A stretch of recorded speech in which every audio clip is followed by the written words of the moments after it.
Okay, let's talk about data analysis for the projectile motion lab. So here I have launch numbers. These are 1 through 10, and I make sure I have launched enough times so I have good grouping of 10 data points that I measure distances. This is the horizontal launch. I have meters, so I have 10 different results, and I also have the angle launch. I have 38-degree angle launch. I have these results. And then I calculated the average of each, and also I calculated standard deviation. And in the lab manual, the average of the horizontal launch distance, that's called x1, and the angle launch distance called x2. So I calculated standard deviation. Although I was able to read down to the millimeter range, because the spread of the data point, the standard deviation gives me only an estimated uncertainty of a centimeter. So I can only keep two digits of the decimal for either average. That's the same case. So 1 centimeter of spread, which actually doesn't mean too bad. Um, so now I have these two numbers. I should start doing calculations. Remember, the purpose is to test out the projectile equations.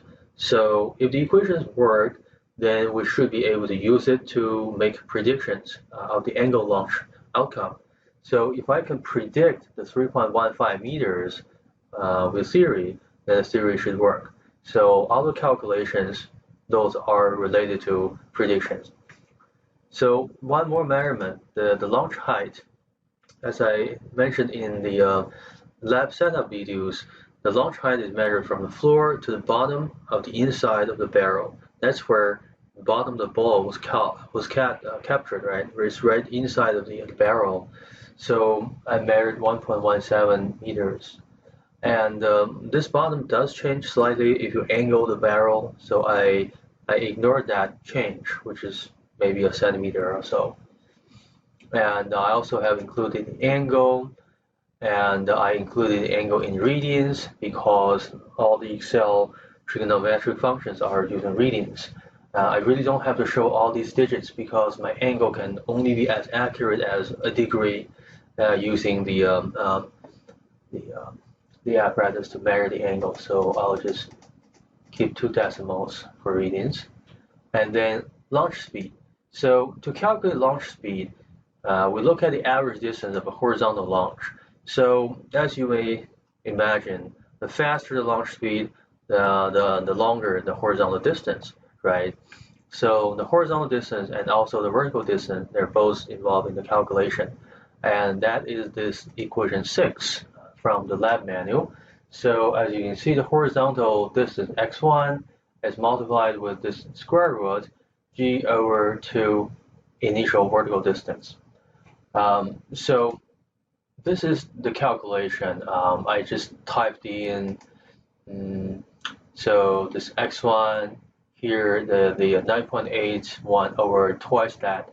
Make sure there's a parenthesis in the denominator, and then I took a square root. So if I looked at all the numbers I was using to calculate, they all have 3 sig figs. So my launch speed is also 3 sig figs.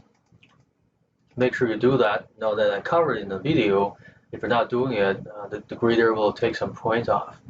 And then the angle launch, the prediction is a two-step calculation. First, we find out the time of flight of the angle launch.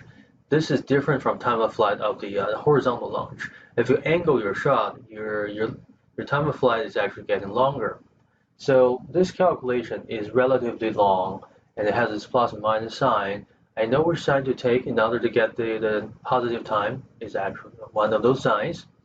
Not telling you right away, but my suggestion is to break this equation down into maybe 3 pieces, and the top piece, top left and top right in the parentheses, and then the final piece is to add them, put them all together in one cell. So I did this basically typing everything in, but in Excel it's very difficult to check your formula because everything is in one line. So it involves the initial launch speed and the angle in radians. Make sure you remember that, and also the launch height. So I put them all in, and I got time. which is this. And remember, this is calculated based on those other values. And if the angle is only accurate with 2 decimal, then this is only also 2 decimal precision, so 0.88 seconds. And then part 2 of the prediction of the angle launch is to actually find that prediction. So once you have the time, you take the initial velocity, x component times time, that's the horizontal distance. So I entered that equation here, and I got the horizontal distance. And again, because the angle is only accurate to 2 decimals, 2 digits, I will do 2 digits, roughly 3.4. Okay, so now that I have an expected and also have an experimental, I can compare these two and see whether I can prove the projectile motion equation or not. So I calculated these two values, relative uncertainty and relative error. So relative uncertainty is your measurement related quantity. It has nothing to do with this expected. Relies on missing an E. Okay, so the relative uncertainty is calculated from uncertainty over the value. So your uncertainty, that is the spread of your landing spots, those dots for your angle launch, and on top of 315. So the uncertainty is only a 0.3% because 1 centimeter out of 300 centimeters. That's pretty certain where you are. But relative error is big, it's 7%, because it is a calculation between yours and your expected, then divided by the expected. Because the expected is almost 30 centimeters further than the your actual result. So you have a 7% relative error. Since the relative error is bigger than relative uncertainty, my data cannot prove the projectile launcher's result equation. So I will draw the conclusion according to that, but at least I am confident that this is roughly the same, within 10% of different from each other. So where do the errors come from? Well, there's a fact that if you're launching at an angle, you're working against gravity. That part we did not consider. So in that case, if we do consider it, the launch speed will be slightly less. And how much less, we actually don't know.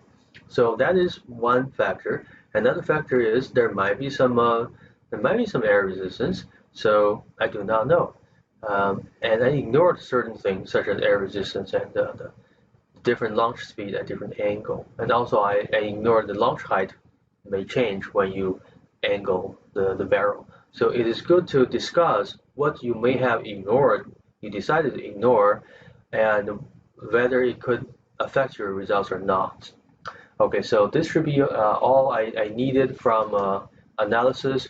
See, we don't have any plots, right? Because we didn't launch at a lot of different angles. If we do, then we'll have a number of columns, each one having a different launch angle, and then we could draw a plot of the distance reached versus launch angle. That would be nice to have, but we're not doing that. We don't have that many angles. We each just have 0 degree and another angle. So there's no need to plot if there actually is no need to plot anything. We just needed all of these things to be included. Thanks.